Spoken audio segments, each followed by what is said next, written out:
Götürürsünüz Azərbaycan pasportunu, bəli, Azərbaycan pasportunu. Başqa heç bir pasporta ehtiyac yoxdur. Azərbaycanın ümumi vətəndaşlıq pasportu, zaqran pasport deyirsiniz. Onu və gedirsiniz həmin ölkəyə.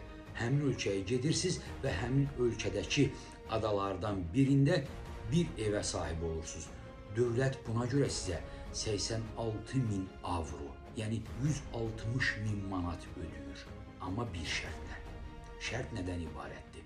Siz həmin evi təmir etməlisiniz. Daha sonra orada özünüz də yaşaya bilərsiniz və yaxud həmin evi kirayəyə verə bilərsiniz. Bunun üçün oranın vətəndaşı olmağa gərək yoxdur. Bunun üçün viza almağa da gərək yoxdur. Azərbaycan vətəndaşı olmağınız yetərlidir. Söhbət İrlandiya hökumətinin qərarından gedir. O qərarından ki, o miqrantlara da aiddir.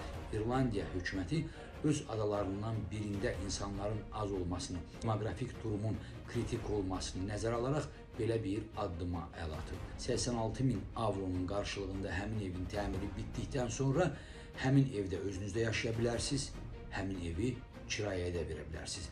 Kirayəyə versəz, təbii ki, onun qazancı da sizin olacaq. Detalları mənim Telegram kanalımda və Instagram səhifəmdə var. Sizlər də abunə olaraq rahat şəkildə oxuya bilərsiniz.